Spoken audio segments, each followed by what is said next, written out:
Good evening, everybody. Welcome to another edition of ILEETA Live. We're having some technical difficulties with Dwayne's camera. He is here in person, believe it or not, just audio, no video. So he will be this blank screen. We tried to get his wonderful, pretty picture up there, but it didn't work. So myself, Jason Durr, Dwayne Wolf are here with our wonderful guest, Von Kliem, and we are excited to have another edition of ILEETA Live. Before we get going on this live edition, I just want to give some deadlines that are coming up.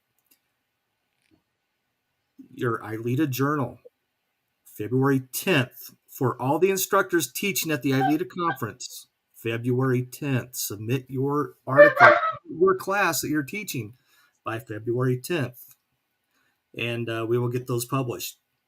February 4th, Trainer of the Year, the deadline for Trainer of the Year. A lot of people have been asking about when the deadline is for Trainer of the Year. So February 4th, hopefully we will see a ton of nominations for the Trainer of the Year. And without further ado, let's just jump right into this ILEETA Live tonight.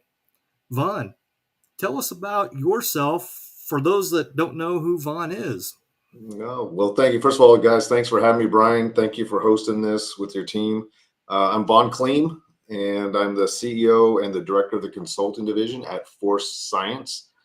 I started as a police officer back in 1993. I did that full time for about 10 years, where I ran our defense tactics program. I did our physical skills training, de-escalation training, worked high risk narcotics warrants, and then spent a little bit of time on the SWAT team, but not as much as some of my colleagues and contemporaries did. I became an attorney. Somebody asked one time, why did you become an attorney after being a police officer? And it's a simple story. I was at a preliminary hearing one day and I was explaining probable cause to one of the attorneys. And the attorney says, when you have a law degree, you can tell me how to do my job. And I said, okay, I'll be right back. And so that's exactly how that happened. I stayed working as a cop, though. So I worked nights in narcotics, went to law school during the day, made that happen. After 9/11, I left policing full time and joined the military as a judge advocate. I was a police legal advisor for about 5 different chiefs of police. I specialize in police use of force, the legal aspects of constitutional policing. I was able to do that full time for about 3 years in the military. And then I continued to do that and sort of developed a reputation in the JAG, or the Army JAG Corps, as a subject matter expert in police use of force, or what we were calling domestic operational law. So I did that, and ultimately I continued to work the street as a cop. So while I was an attorney, I continued to work as a reserve police officer, trying to get on the street as much as I could during my military career. Pulled off a few times for military obligations, but kept that up because I thought that was important, and ultimately ended up at the Pentagon. While I was there doing domestic operational law and intel law, I had the opportunity to write use of force policy for the Army and for DOD. That was about timing and location. That worked out really well. And then ultimately retired out of the military. Got a great job over at Lexipol as a senior policy attorney. That ended up being a fantastic opportunity because it allowed me to deep dive police policy from A to Z across the country, particularly at a time where they're really ramping up the police reform issues. And so I had 7 states assigned to me, and I had to track for both police, EMS, fire, civic government, how all those changes in the police reform efforts were impacting various jurisdictions across the country. So I got to help write Lexipol use of force policy, both generically, or what we call master policy, and then also specific state policy. Again, just the right place at the right time gave me a fantastic opportunity to kind of see how those issues were rolling out. Now I write for Force Science. I'm the CEO and the director of consulting. Those who don't know, because we're kind of in the background in our consulting division, we're involved in most of the high-profile cases in the country. Dr. Lewinsky has sort of been leading that charge, getting us, making sure we have some of the highest research supporting our position. So we're now, because of the team we've built, we got Chris Gard, we got Aaron Bouchane, we got Dr. Lewinsky, myself. We bring in outside experts when we need them. And what's been really interesting about that is we are now able to look at these issues, these cases from a legal aspect, police practices, human performance issues, of course, video limitations, and how that impacts human performance analysis, and then threat assessments and responses. So I'm kind of a conductor at this point when these cases come in. I get to look at it from all those aspects. And then when we think we need to bring in an outside expert, a psychologist, an MD, an ME, an engineer, we have such an amazing team of friends out there that we can reach out and touch and pull into our teams. And that's sort of how we build our teams for these consulting cases. So that's a little about me. I say I'm a conductor at this point when it comes to these cases, because when I'm looking at these cases, I'm finding all these touch points in those five major areas, and I'm hopefully drawing direct lines to some of the issues faster than some of our attorneys and clients are able to do that on their own. So I think we're offering a great service in that. So that's once around the world. That's a little bit of who I am. I've done jujitsu. I'm like the world's longest non-belt having jujitsu player because I've been doing it since the mid '90s, and uh, continue to do it about, maybe at this point you guys will appreciate it, maybe 4 times a month now is what I get to do in jujitsu. So again, that's once around the world for me, and I appreciate you again having me out here. Well, thanks, Vaughn. I'm going to throw it over to Dwayne, our little blank screen there. Dwayne, I know you had some questions for Vaughn. Vaughn, I have a ton of questions, and we've only got an hour, but I'm going to hold off on some of my questions and let some of our co-hosts dive in here. Dwayne, jump Well, right Vaughn, in. we've known each other for a few years. I've had the opportunity to attend many of your classes, and anytime we're at ILEETA and I see one of your classes, it's on my list of classes to attend. You're one of the smart people that I seek out to listen to at any opportunity. What do you think right now is the most important aspect of your job and what you do?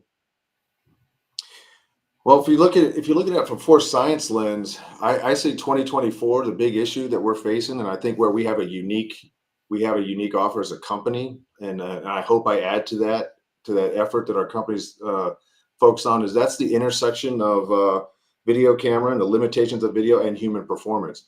So if you read the last article we did on Force Science News, and for those who aren't familiar, Force Science News is free. You can sign up under our website, forcescience.com.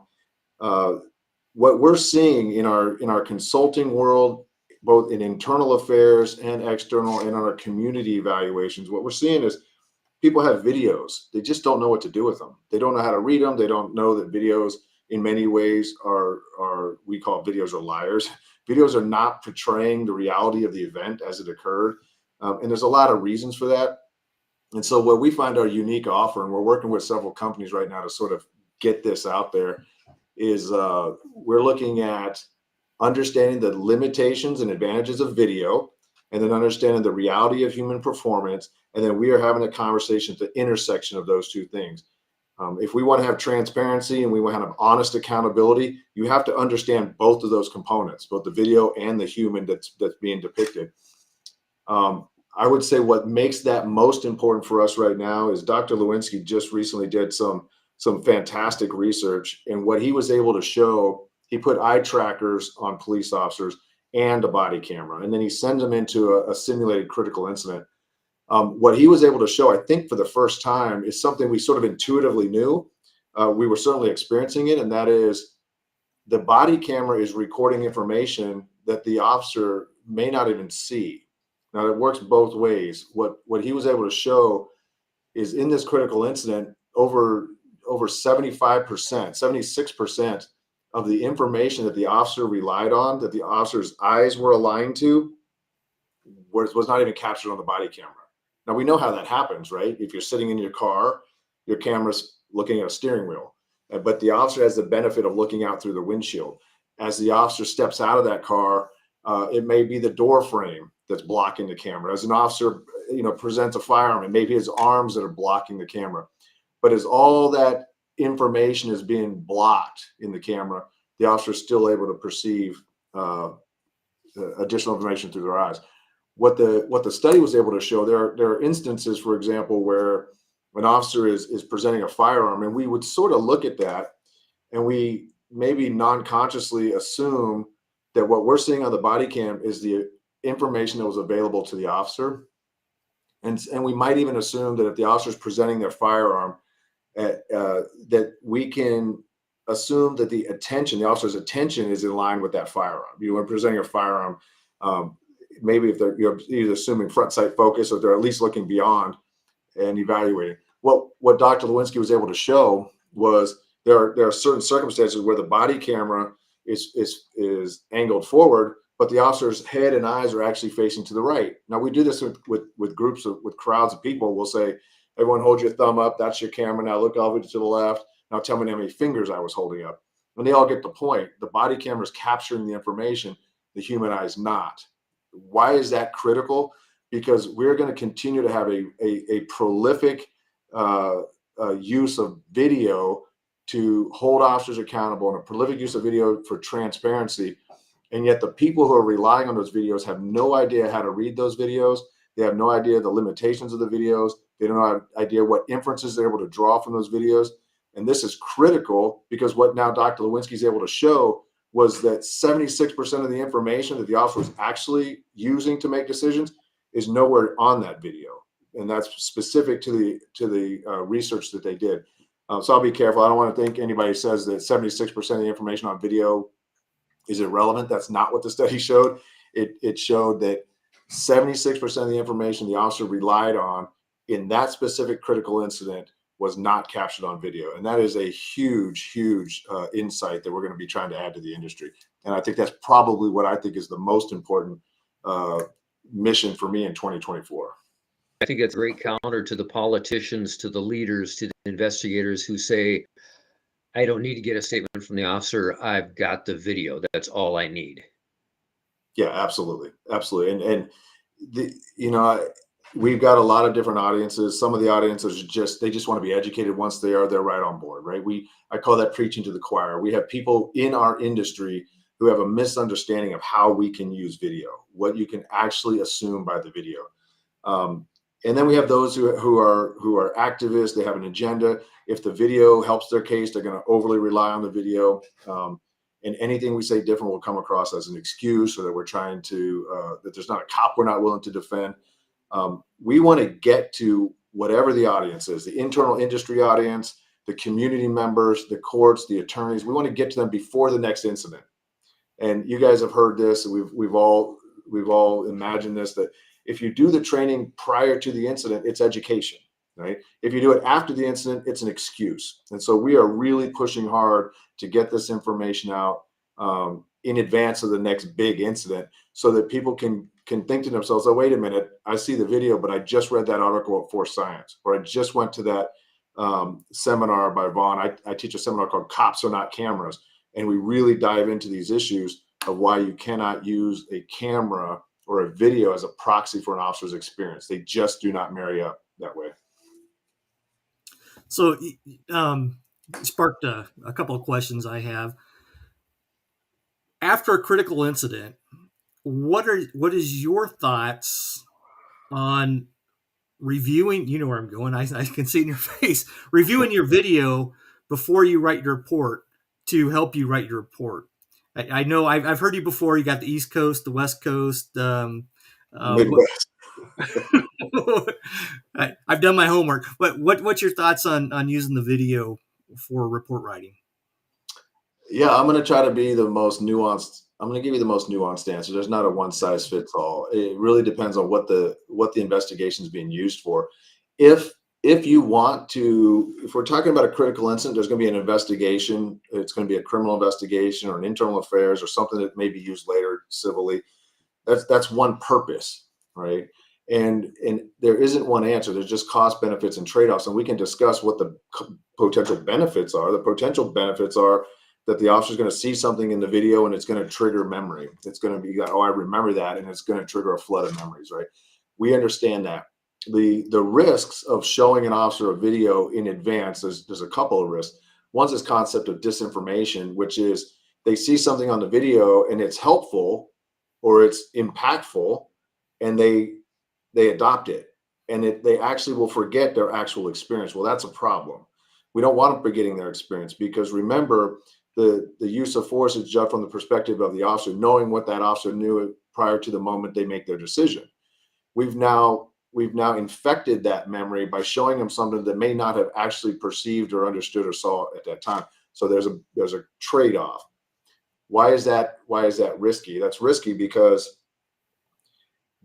there are some cases we look at where the evidence suggests that an officer is claiming to remember something that is clearly on the video, and then we look at it as something that probably most humans would not have noticed in real life.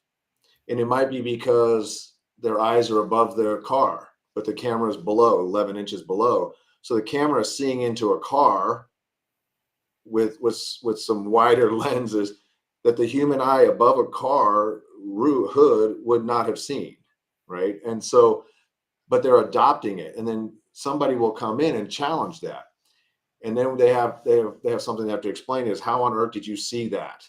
Now we see that where some attorneys will say, if it's benefit to the officer and it's on the video, I'm going to assure they saw it. I'm going to make sure they saw it, and they're doing the wink and the nod. Well, that's an ethics issue, and we address that in our attorney course. You can't just pick out evidence in the video and have your client adopt it, because while you might get away with that most of the time, somebody who understands the limitations of video and the limitations of human performance might be able to point out that it is really it's almost impossible for the officer to have seen something under some circumstances that later is found on the video. So that's one of the risks. If you just want the officer's experience, some people say, well, they don't need to watch the video, right? They just need to give you their experience, and whatever happens on the video, we'll explain that later. We can explain the discrepancies. The problem with trying to give you a clean answer is we have different agencies in different states. Some are mandating that their officers are able to watch the video. Some are prohibiting them from watching the video. Some they say they have to give a statement first, and then they can watch the video and then supplement their statement with additional information that was triggered. If it's positive information, of course, they're going to be accused of manufacturing it based on the video. If it's negative, we have a secondary effect, which is now you have an officer who may have felt absolutely justified in their shooting or in their use of force, now seeing something on the video that calls that into question, something they never perceived in the first place, something that causes them to doubt their own judgment, something that causes them to doubt their own perception, and then even their own sanity. So this is an officer wellness issue, and Nicole Florisi, who I teach with quite a bit, her and I spend quite a bit of time doing officer wellness seminars and presentations. This is another issue. Any force science, and again, for the audience, I'm talking fast because I know we only have an hour, and I know there are a couple more questions. So, but anybody who's taught for force science knows. I mean, Jamie Borden, who was one of our senior instructors, him and I talked about this extensively. When you're teaching human performance issues, what we see in a lot of our classes is when we start to explain human performance limitations, the limitations of vision, the limitations of hearing, the limitations of perception under stress, there are people who their entire careers, who have been involved in a use of force, their entire careers did not understand how they knew 100% that the suspect was pointing a gun at them. They could see it, they knew it. And so when they fired at that suspect, he was pointing the gun at him, and yet the round impacted the suspect in the back. And I remember having this discussion, and you have officers, when you start to explain the reality of human performance in a critical incident and how that can happen, just the dynamics of movement, the reaction time gaps, how long it takes to make a decision, in other words, and then execute that decision or perform that motor movement. All of a sudden it clicks, because the trauma they were experiencing was they knew 100% the suspect was facing them the whole time. And yet the video showed clearly that the suspect had turned and the bullet impacted into the back. Nobody ever explained to them how that happens. And so I know one case Jamie and I dealt with, one officer we sat down with, it was like 19 years before anyone finally explained to that officer the reality of human performance in a critical incident. And that officer, you can just see, you have to take them in another room. They're flooding with emotion. So going back to your question, what is the timing of letting them watch the video? It's not just an issue of memory, of mining memory and getting the most memory. That's one issue. It's not just a legal issue of capturing their experience, uninfected by the video. The video is not their experience. It never can be. And yet we show them a video. It's almost tantamount to letting them read a third-party witness's statement and then adopting that statement. That's the argument. Why would you ever do that? And so your question isn't one where I can just say, yes, always let them watch the video. Yes, it's going to be good for memory. There's no trade-offs for doing that. There are absolute costs and trade-offs for doing that. And really smart people, reasonable attorneys will have very robust discussions about that timing. Now, I'll end it on this point. What has been very clear to me across the country with the attorneys is if it's your job to identify those inconsistencies first and to be able to control the narrative surrounding those inconsistencies, then the attorneys want to get a statement from their own officers, just in-house under attorney-client privilege, get a statement from the officers. The attorney will watch the video if it's accessible, and then the attorney will recognize, and through cognitive interviewing, flesh out any additional information that might help explain the inconsistency. And then those attorneys will then be aware of the inconsistencies well in advance of the investigators, well in advance of the courts and the other attorneys involved in the cases, and they kind of control the narrative better. If it's their client, almost across the board, they say, we're going to watch that video before we give a formal statement outside of any compelled statements. So that's a lot. I know it's maybe more than what you're asking for. It's just not an easy answer. And I think it depends on the purpose for which they're doing the interview. No, thank you very much. No, I have some more thoughts, but I'll go to Jason. Jason, you're up. Thanks for letting me get one in there, Brian.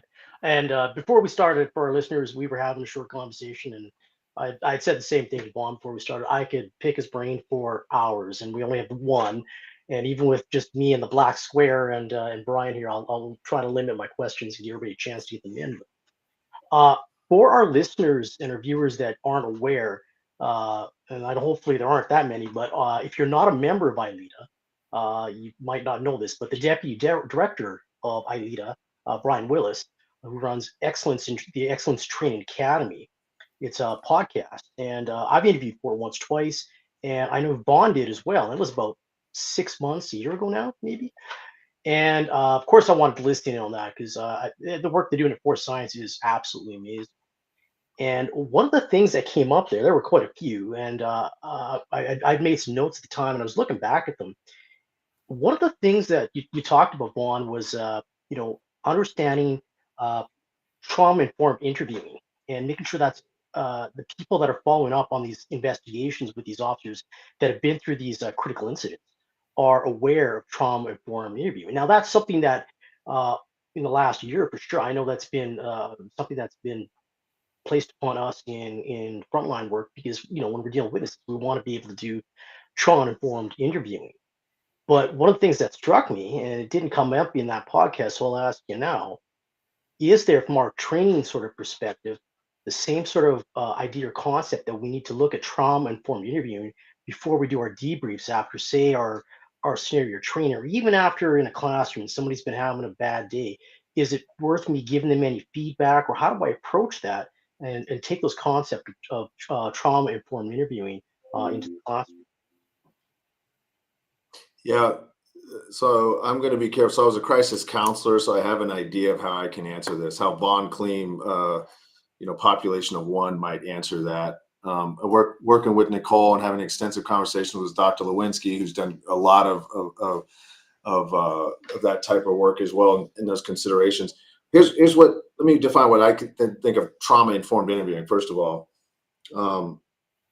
one of the baselines of conducting a cognitive interview or a forensic interview or a trauma-informed interview is the recognition that how a human actually experiences a critical incident. So the first thing of being trauma-informed is understanding what can we reasonably expect from that human who was involved in a critical incident. We saw this in a lot of sexual assault cases, and I prosecuted sexual assault cases, did a lot of investigations, sexual assault cases. And the lessons we learned were there are certain things that an officer or a victim of during a critical incident, they are experiencing the event, right? They're not witnessing the event. That's the first critical understanding of being trauma informed. People experience the event, they don't witness it. Now, why is that important? When we do those investigations, we start asking questions, and we got to ask ourselves, would any human reasonably be able to answer that question, right? Are we asking something that ignores the reality of critical incidents? So we'll ask things like, how many punches did you throw? How far were you? How many shots did you fire? What did they say? What did they say exactly? Like, that's not how we experience the world. Even asking somebody for an exact quote ignores that we experience the world through gist, right? We get the meaning, we experience feelings from the conversations we're having, but we're not memorizing. And so trauma informed in the sense of policing is, the first rule is understand that they're experiencing, not witnessing. The second thing is stop asking questions that no human would reasonably be able to answer.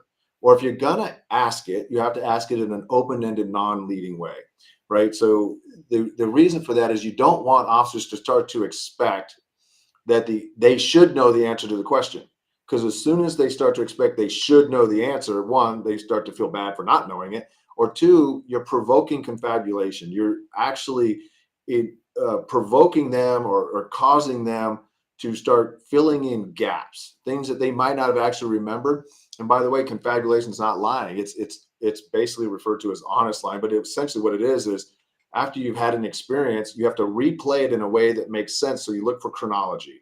You look to start filling in those things that you weren't actually paying attention to in the moment, so that first it makes sense to you, and then you can explain it.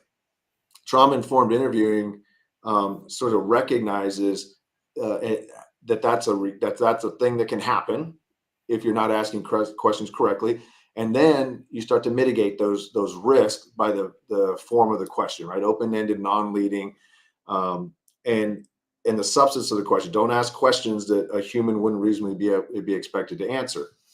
So that's kind of trauma informed. Now, what Nicole and I have really been pushing, and we do this. You guys are familiar with the Wounded Blue organization. I have been honored to be on their board of advisors and their executive board now. Wounded Blue is really getting out, really trying to focus on officer wellness and what happens after the critical incident. How do you support officers after the critical incident? Well, Nicole and I have really been trying to tackle is this concept of how the investigation itself can result in additional trauma, right? What are you doing to them? You're telling somebody you're a hero, you're trusted, the community trusts you. We're going to give you a gun, we're going to give you training, we're going to screen you. You're among the best that society has to offer, and because of that, we're going to give you public trust, right? And your badge is a symbol of that public trust.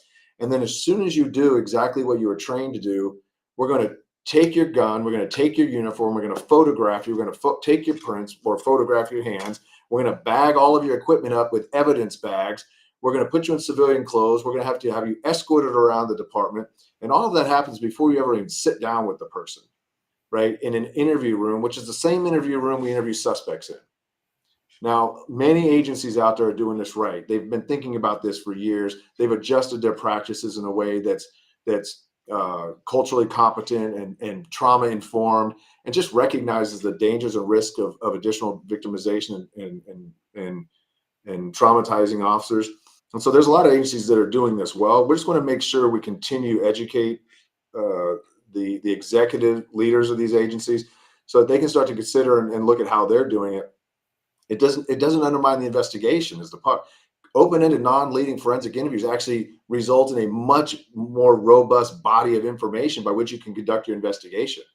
And it actually gets at the experience of the officer, which is really critical in these use of force cases. Again, we could do this for a week. Hopefully that's a good enough soundbite for you. When we're talking about trauma informed, it's incredibly important, and we're going to continue to tackle that issue. Thanks, Vaughn. Thanks, Jason. Great question.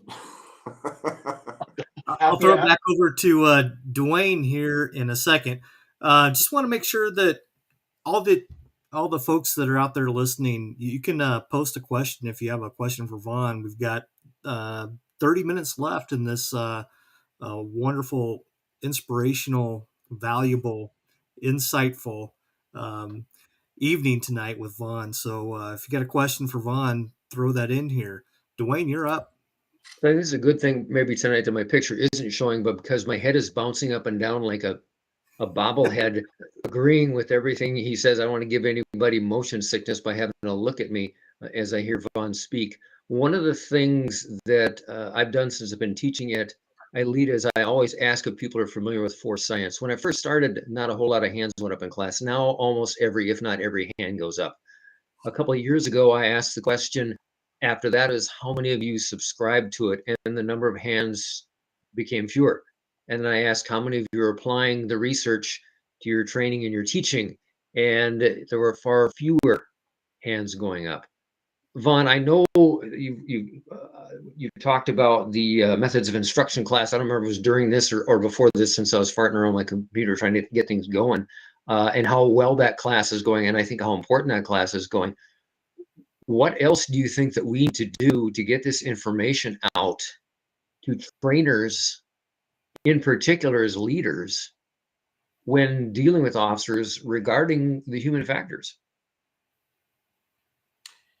Yeah, well, we had a strategic effort, so and we're implementing it. So what do we got to get it out? I've got a vision, right? We have a vision over at Force Science that there's no academy graduate that gets out of it that starts their career out without knowing who Force Science is. We want to be in every academy, and we have ideas of how we might be able to do that with the help of IADList and some of those professional organizations, and it might just be an infographic to teach them the 5 most basic things that they need to understand about human performance. But I think it starts there. Then we're also incorporating with FTOs, so the National Association of FTOs, right? We're working with them because the FTOs need to understand human performance issues at the tactical level. And then we're getting after the investigations in our CERT courses, right? Our certification course, which just went down to I think 3.5 days, which it's an updated course, reformatted for both convenience and to make it more economical for students. We're trying to find ways to get students into these classes. And then I'm teaching executive leader courses, and we're teaching attorney courses, and we're teaching community groups. We're going to universities.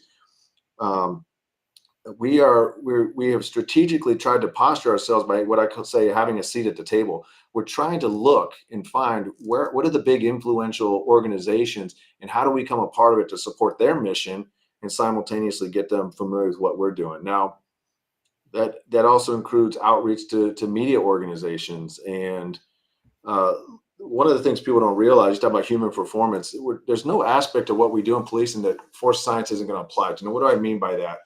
We have a consulting division, we have a research division, and we have a training division. And then, of course, we have a curriculum development and instructor development division run by Mike Masengo. When we talk, if you look at our mission statement, and you guys might have heard me talk about this concept of honest accountability or intellectual integrity, but honest accountability is the idea that there's 2 things that make up honest accountability. One, we can't have standards or terms that are so vague that an officer can't predict the lawfulness of their own behavior. Many of you have heard me say this. I'm going to keep saying it because this is what distinguishes honest accountability from corrupt or unjust accountability. It's one, we got to quit putting standards on officers that are so vague they don't even know if what they're doing is legal. That violates due process, it violates notice, it violates basic tenets of fairness. The second thing is we can't have expectations on officers that are beyond human performance capabilities. And that means in our original training, if we want to hold officers accountable to the training they receive for some enhanced performance, we have to get the science of learning right. We have to understand methods of instruction and what does effective training look like so that they can retain it, they can perform a skill, retain it, but more importantly, so they can transfer it from the mat room to the operating environment. And that transference is incredibly important. They have to understand. They have to be able to creatively and flexibly take that skill they learned in the mat room and apply it in multiple ways against unknown conditions or conditions. It's not a set play, right? They don't know the play that's being run against them. So that's that transference concept. That's honest accountability in our training. Are we holding ourselves as an industry accountable to the training standards? The other one's operations, right? That's tactics. That's why we're talking to the FTOs. We got to say, you want to expect certain things from your rookies. We need you to help your rookies understand something, and that is, if they're standing at the B pillar of a car and they think the guy has a gun in his hand, they just can't see it. That guy, we know the guy can pull the gun and fire it a quarter of a second or less. What do you think you can honestly do in a quarter of a second or less in response to that threat? Because your tactics need to reflect the reality of human performance, not what you might have learned on TV prior to becoming a cop. And so we look at tactics and we say, if we're going to hold officers accountable to their tactics and expect certain things from them, then again, it has to be honest accountability, which means it's informed by human performance issues, the reality of human performance. And then investigations, we talk about trauma-informed interviewing. Is your interviewing standards and practices in the questions you ask, does that understand and reflect reality of human performance, which we talked about already extensively? And then evaluations. That's litigations, that's internal affairs, post-investigation presentations and assessments. That is the community itself. When they evaluate the police, is it honest accountability? Meaning, are they evaluating the police with expectations that are within the reality of human performance, the range of human performance? So what do we need to do to get that out there? One, we need to do stuff like this. We need to be writing. We need to go meet them where they're at. We need to be getting in front of the community groups. We need to be getting in front of the legislators.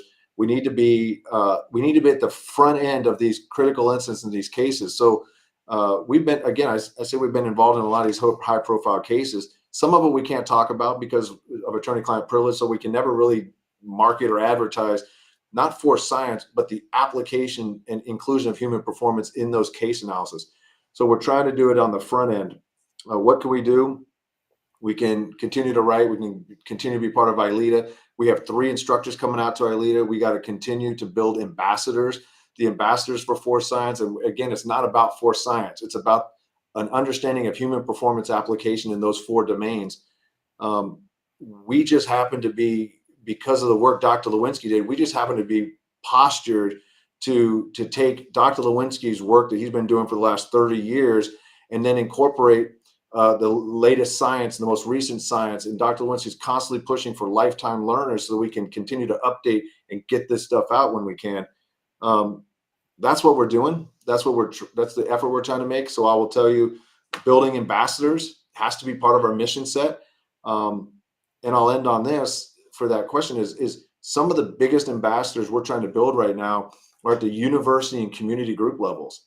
We have got to get that person sitting across the kitchen table when that next police video shows up and somebody's lambasting the cop. We need to have them say, well, hold on a second. I just saw something. I just heard something from force science that I'm not quite sure that you understand what you're seeing on that video. Let them make the arguments for us, but they're not going to do it until, one, we walk alongside them. They get them to trust that we have their best interest at heart and the best interest of the country at heart, and then they'll start to listen. So it's kind of concept of pacing and leading that we're trying to do. But building those ambassadors, I think, is going to be the biggest, one of the biggest force multipliers we have waiting for us. Because I think the community actually, well, in my experience, the community, when we talk to them and teach them, they are overwhelmingly supportive. They just didn't know what they didn't know. So one of our previous guests that we've had, and a distinguished instructor, Kim Murray, asked, are you familiar with the work of Dr. Eugene Lipoff, The Invisible Machine? No, but my good buddy Ken Murray should know not to ask a question publicly that I'm going to have to say no to. He should have texted me that question. No, I don't know, but I'm excited now to read anything that Ken Murray recommends that I read. Yeah, Ken was saying it's working in a PTSI space and pioneered some dual sympathetic, but we can explore that here later. I totally agree. We need some ambassadors, but Vaughn, if you had this stage tonight, if you could speak to every police administrator, sheriff, chief, leader in America about body-worn cameras, video, human performance, what would your message be to them tonight? I mentioned earlier that I stayed on the street when I was working as an attorney. I thought that was important, and the reason for that, and something I learned from that, is it doesn't take long for you to step off the street to start to forget how fast and how imprecise and how uncertain and unpredictable the reality of decision making is in critical incidents. Um, One of the challenges the executive leaders are going to face is, as soon as they're no longer on the street, that video is going to portray a scene that is going to look a lot more predictable, a lot more certain than the reality of that event. And they're going to have forgotten what they once knew working the street. They're going to forget that the video isn't the officer's experience. They're going to forget the video doesn't feel uncertainty or fear. They're going to forget that fatigue and injury matter in perception and cognition and decision making. One of the challenges for any executive leader is to remain, again, to hold these officers honestly accountable, is to viscerally remind themselves of the reality and uncertainty of policing. And the chiefs and the executive leaders have a different job, right? They have a different job, and it's an important job.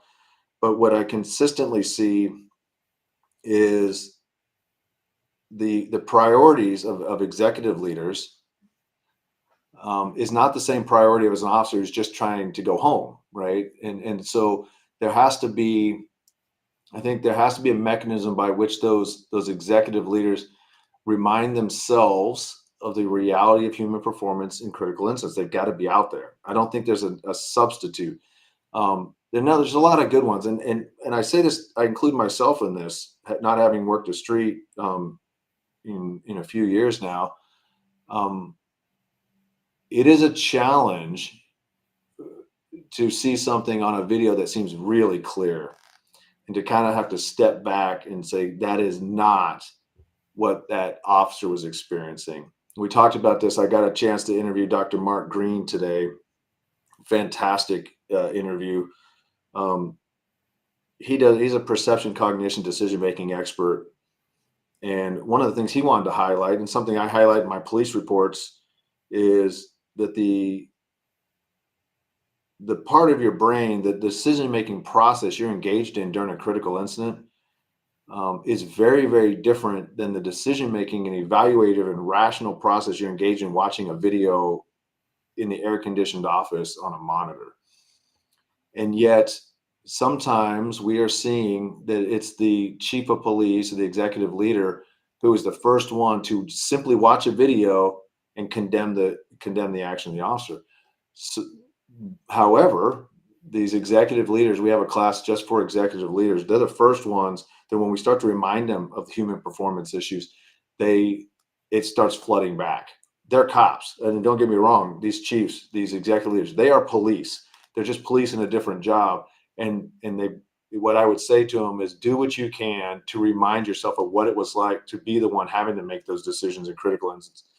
And I'll end with this: the level of certainty and predictability is much higher as we watch a video than it ever is for the officer at the scene. And we just have to find ways to remind ourselves of that.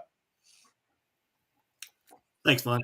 One more question from the audience here. If you were to go back and give your rookie self advice moving forward in your police career, what advice would that be? Oh,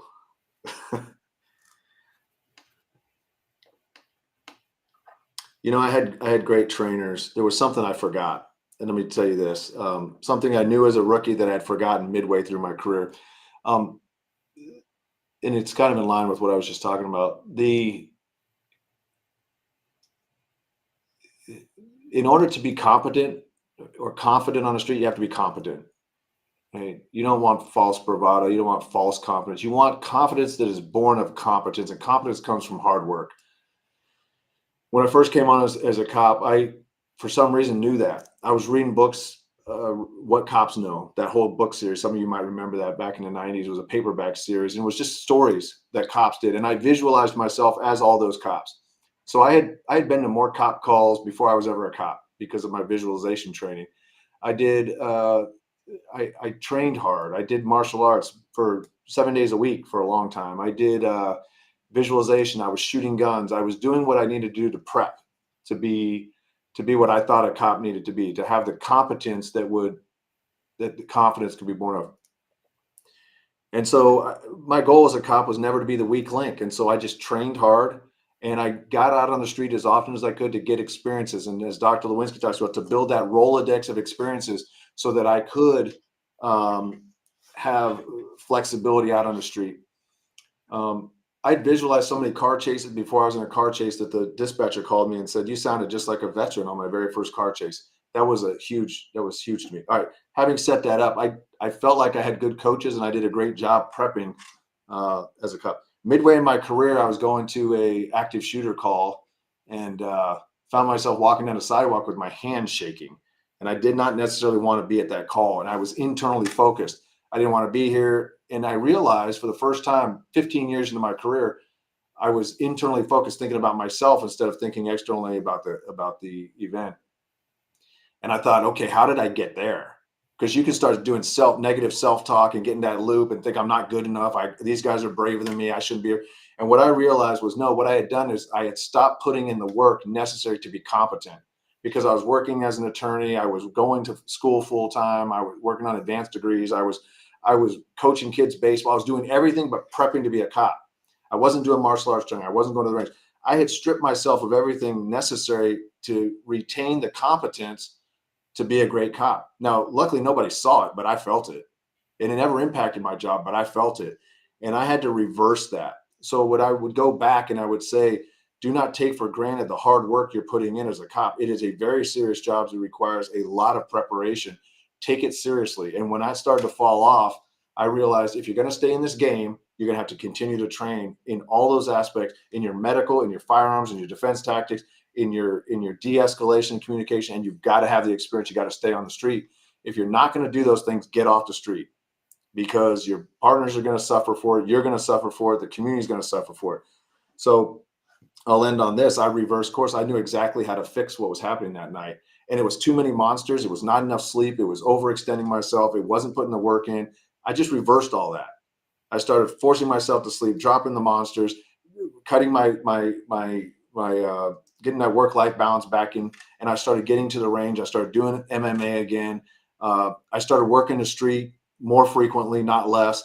And I would tell you, it was a matter of weeks, and I had never thought about it again. Within weeks of reversing that and getting myself right, that 15 years of experience came flooding back, and I was actually more competent and more confident than I would have been probably at that stage of my career had I not had that moment of self-doubt. And I've heard a lot of cops talk about that, so I will tell you that's absolutely normal for those of you who are out there listening. Not to turn this into a officer wellness presentation, but a lot of times what we're experiencing on that job where we become critical of ourselves, go back and ask yourself, are you doing the same things that you did when you first started out on this job? And this goes to the chiefs of police. This goes to the executive leaders. This goes to the guys who are not out there. I just encourage you to remind yourself what it means to be competent and the amount of work it takes to get there, and then do those things. So that's my advice to me. Don't stop. That prep always matters. You were doing the right things. Keep doing the right things. You never get to wear a t-shirt. You never get to say, I used to do this. One time I trained. I remember the last time I shot 100 on a qual. None of that matters. It matters what you did today. The Navy SEALs say earn the trident every day, and I say earn the badge every day. And all that means is do the work. Love that. Vaughn, Before I throw it back to Vaughn, that was powerful, and thank you for that. Thank you very much for that. That was wonderful. Before I throw it back to Dwayne and Jason for the last questions, Harvey came up with this question here on the screen. For science, you guys have been a leader in combating all the misinformation that we see out there. And what can ILEETA members do to proactively teach the public and other groups? What can we do to help for science and partner with you guys to make our lives a lot easier as law enforcement officers? What can ILEETA do? Was that the Law question? enforcement instructors. Yeah. Well, okay. Yeah. So battling disinformation is like what I first heard, and yeah, understand something. We understand. We don't panic at Force Science. That disinformation that comes and the things that are often said. We understand that people don't want honest accountability. We understand that's going to happen. We don't panic. That's just litigation. What we want is to be able to hold ourselves honestly accountable. Get used to that concept of honest accountability. Adopt honest accountability. And it was those two things. I'll say them again. You can't have policies or expectations on officers where they can't predict the lawfulness of their own performance. Right? We got to get away from that. When pressure is put on you as the leaders of these organizations to say, I'll use an obvious one. Officers must use the minimum force necessary. And you kind of go, well, I don't know what that is. How would any officer know what that is in advance of trying to put your hands on somebody or in the advance of the incident? It requires, as Chuck Haggard used to tell me as a young guy, it requires a level of predictive analysis that no human's capable of. And we have to have the industry pushing back on that. And I remember when I think it was PERF came out with sort of 30 guiding principles, and they were pushing new police use of force standards that were elevating above the constitutional standard. That was their goal. And I think to some degree, the reform effort is still trying to elevate above the constitutional standard. The industry pushed back, if you remember, right? There was a national use of force, a collective organizations that got together and they said, no. We like some of the stuff, but you cannot change these things. And they put forth their own use of force policy recommendations.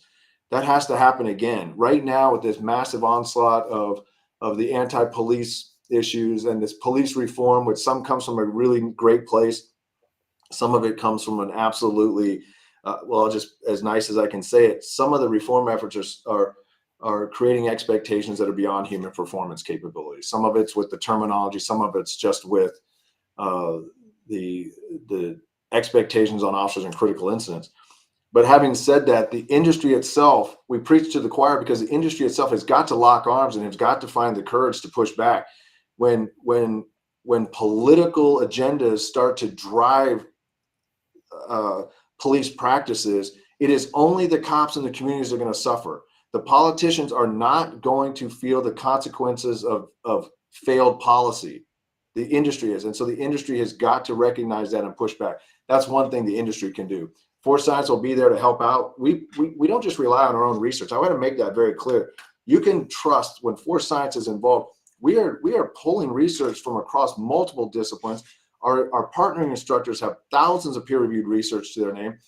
Our courses are supported by thousands of peer-reviewed research projects for decades. It's not just ours. We have 30, like maybe just over 30 peer-reviewed publications. And those are important ones for the conversations we're having. But the industry has got to collectively stand up and just say, no, that we're not doing that. And they have to be present at the table. They got to be at the legislative sessions. They've got to be pushing back as hard as they need to. And if they lose, they lose. Many of you listening, you're like, we tried that. Either one, we were no longer invited to the table because they didn't like what we had to say, or we fought tooth and nail and we just lost. I got it. But we've got to keep fighting because too often what I'm seeing is no matter what support we provide, we have people who are, they're just not pushing back. They're not finding their voice. And so that's what I would say is one of the biggest things. Find your voice. Now, as part of that, since I know Dr. Lewinsky is probably listening, get to our classes. You got to get to our CERT courses. You got to get to the MOI course. You got to be armed with the reality of human performance. Read what we're publishing. Sign up for Force Science News. Follow us on social media. I'm going to say all that not because I'm trying to plug Force Science. We would love your business, but more than the business, we want to extend this influence, and we need you as ambassadors to do it. And we can't get you as ambassadors if you're not armed. And so we want to arm you with knowledge. Force Science News is free. Hundreds of articles on there. Dig into them. I would challenge you, Academy instructors, to make it required reading for your Academy students. We would love that. But I have lots of ideas. I have more ideas. I'm going to stop there because that's probably enough for now. But thank you for that. Well, for those that are on the fence, 47 more days until the ILEETA conference, and Force Science will be there. I'm sure you guys will have a vendor booth in the expo to answer any questions, and also solicit more training and give some awesome training classes. So 47 days. Can't wait. It's fantastic. Dwayne, you're up, Dwayne, and then we'll go to Jason and close this out. Well, not that you need my help, Vaughn, but 5 human factors that every trainer needs to know would sound like a heck of a class for ILEETA next year. In Minnesota, we just had a trooper charged with murder from a situation that many of us look at it and say that's a justifiable use of force. We have these motivated prosecutions around the country. With your knowledge, with your basis, where you're coming out, what is your message for the street officers today when we see situations like that? I might come at it a couple different ways. For the officers, look, I want to be as positive as I can be. In some of the cases we see, it's as bad as you think it is. It's highly, highly politicized. And we see cases that are absolutely legally justified cases by any reasonable measure, that the prosecutors are saying, well, let's just send it to a grand jury and see what happens. Or, well, we're going to let the jury decide. I don't like to make those decisions. And they're using the criminal justice system as a test. And we all know once it gets to a jury, it's about who can persuade them. It's no longer an issue of the reasonableness of the officer's performance. Now, I will say this as part of that, overwhelmingly, when we get invited to work with the prosecutors, there's a couple of things that are beneficial. When we train attorneys, work with the prosecutors, what we're trying to do to support the officers, we don't want to do it after the fact. We want to do it ahead of time. Like I mentioned earlier, it's education. One of the things that's been really impactful and really beneficial to sort of help influence even the most politicized attorneys, the most politicized prosecutors, is we've set up sort of this approach. And it is, we're going to talk to you a little bit about what the issue is. And then we're going to say, how fast can this person attack us? How fast can we respond? Which is basically an action versus response. So what are the realities of human performance? And we'll put that on, we have research to that end. And there's no universal reaction time. There's no one response time. And I don't mean to imply that. And in fact, we make that point clearly. But what we do know is a human can only respond so fast, and we know how fast a suspect can assault. But that's just research, just numbers on a piece of paper. So we want to show them that. And then we want to go, I want you to see that. So Nicole and I will use this animation that we built where I show somebody pulling a gun at a quarter of a second, and then I show the officer responding in 1.5 seconds or 1.7 seconds, which is an average draw stroke from some of the research. Some are faster, some are slower. Then we show them that the officer already has his gun out. Now we're talking about the attorneys. If the officer has his gun out already and the person decides to fire in a quarter of a second, the officer's still behind. Even the fastest officers are going to be behind at about 0.8 seconds, 0.86 seconds, 0.83, somewhere around there. And that's against a simple stimulus. That gun's up, they're just going to fire. They can see that and they can hear that, and that is really impactful. That has been people like, I had no idea. We've had wives of cops who see an animation and start crying because now they realize the disadvantage that their husbands have out on the street if someone decides to assault them. But we go one step further. We work with Virtua simulators. We partner with Virtua, and Virtua has allowed us and has joined us on many presentations where we then have the students, the attorneys, the officers step into that Virtua simulator, which is one of the most realistic simulators. They built their scenarios based on some of Dr. Lewinsky's research so that they have actual human performance speeds built in, and they can measure how fast someone responds. The beauty of using that simulator, the beauty of partnering with Virtua, is that those attorneys now not just heard it and saw it and felt it, now they get to experience it in a simulated environment, and they're still freaking out. They're still, which is my technical term, they're freaking out. They're still impacted by that experience. And they're like, I had no idea. And well, you want to do it again? You want to do it again? You want to do it again. And the beauty of the simulators, they can continue to do it and they're not going to win. They're not going to outdraw that suspect. That's if somebody has a gun pointed at their head and decides to fire, or it's at their waistband, they decide to fire. Now we have attorneys who understand that if they try to hold an officer accountable to a human performance standard that even they can't meet, that's impactful. And so what are we doing? We're trying to educate. We're trying to get in front of the next critical incident. And we're using all the tools we have to be able to do that. And we're going to keep doing that. So that's one of our strategies. I hope that sort of answers the question, but I just wanted to make sure you knew we're being very deliberate about how we're doing this and how we're trying to educate the students, the pre-law students, the law students, the community members. We got to get after all of them again so that they become our biggest ambassadors. It's great to see and understand the larger strategy now of what Force Science is doing. I think I don't think many people were aware of how widespread it was. Thank you for doing that. No, of course. And we're just right at 1 hour, but Vaughn, if you would be willing, I want Jason to ask the last question, and then we'll close it out. Why do I feel I'm cognizant of the time. Our viewers and listeners are as well. Let's make it a real short one. If people want to follow up on research that you're doing at Force Science, obviously they can go to the website. The newsletter is free. But for our conference goers, we're only 47 days away. You mentioned there are 3 Force Science instructors that are going to the conference. And I don't want to put you on the spot, but you happen to know who they are so that if you're like me and you're putting together your conference sort of syllabus, which you're going to attend, our listeners and viewers, whose name should be looking for if they want to do some follow up on the work you folks are doing? Yeah, look, some of these guys I'm going to put in. I'm going to submit for instructor of the year because I think they're doing phenomenal. But you're going to have Nicole Florisi there. She's going to be talking about sort of from the approach of officer wellness issues. You got a Mike Masengo there. He's one of the top instructors. I still love listening to that guy teach. Mike Masengo is going to be talking about methods of instruction. I'll be there talking about, I think I'm doing evaluating high profile cases and how we do that. So kind of give a once around the world, and that allows me to touch different things.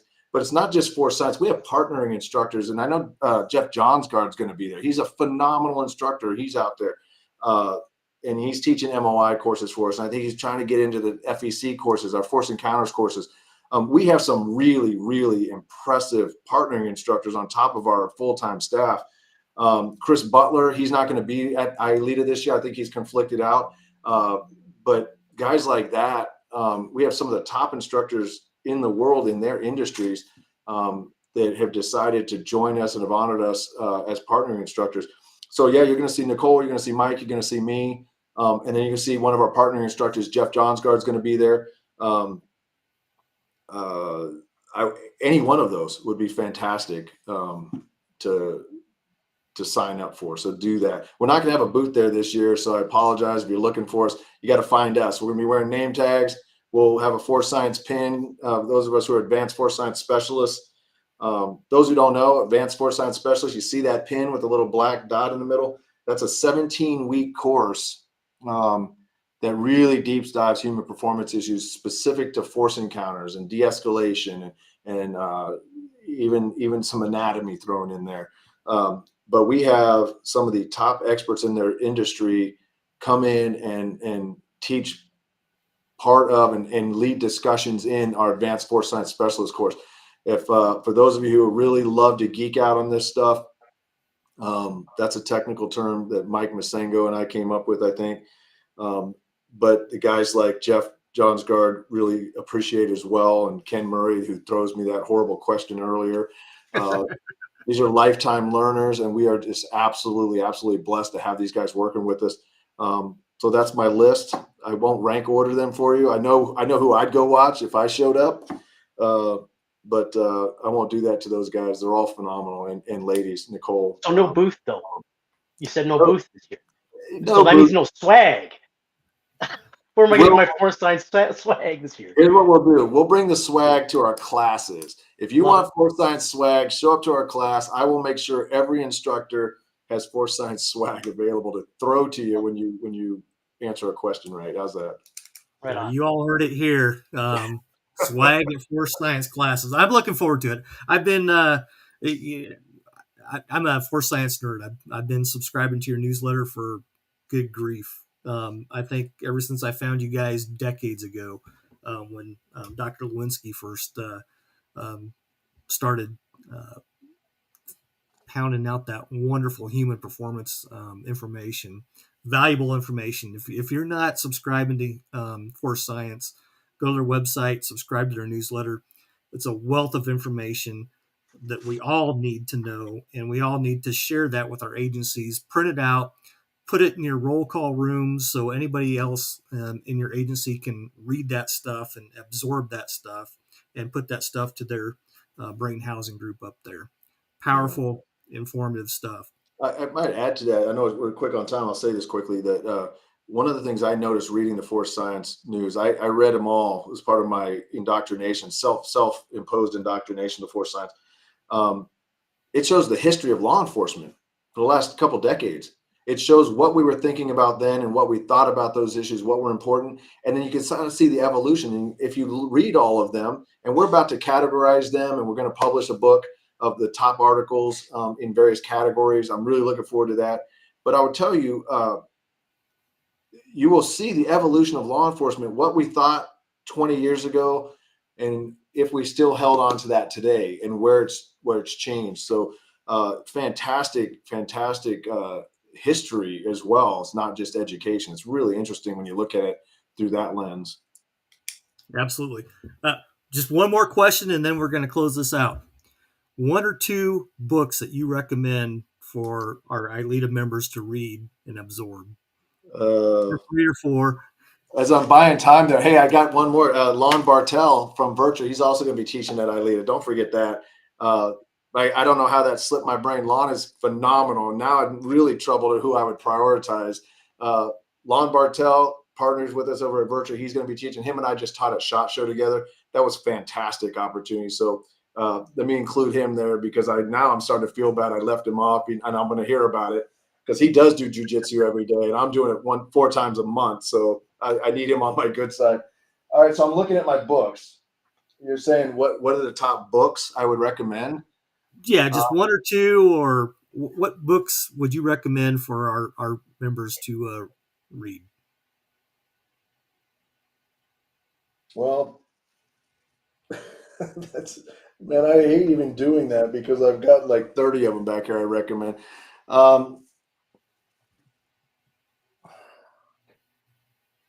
know Ken Murray wants me to talk about his book, but since he gave me that bad question, I'm not going to. Everybody has Ken's book. Bazinga. Yeah, so there's a couple books in here I'm going to pull out, and for different reasons. And I'm going to hate that I do this, but I think this is important. All right, there's a book. I'll start with this. Actually, I'm going to do the rule. You sandwich good and bad. Deadly Force Encounters, 2nd edition. Alexis Artwall, Lauren Christen. I would highly recommend that book for those who don't have it yet. I want you to read that. They talk about all these topics, and it's highly referenced.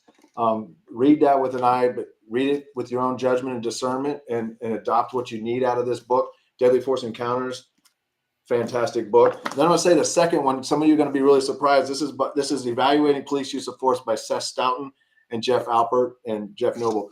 These people are on the opposite side of cases of us. This is their playbook. This is a manual for police reform. It's very well written. It's very well cited. But it is just a playbook for police reform. This is not, in its entirety, this is not the standard in law enforcement. This is what they wish the standard was. But if you want to know what the opposing experts are going to say in the era of police reform, Evaluating Police Use of Forces by Seth Stoughton. And then finally, good old-fashioned street survival. Let's start there. It's old school street survival. Dan Marcoux, Jim Glennon, Charles Rensburg. Chuck Rensburg, as many of you will know, he was the original writer for Force Science News. And so I would encourage you again, read those books. What that's really good for. One is about the law, one is about application, and one is about Yeah, officer wellness and application. But there's one more book. I want to pull it up because I think it's important to sort of go against that Stoughton book. Let me find it here. Well, I've read two of the three of those books.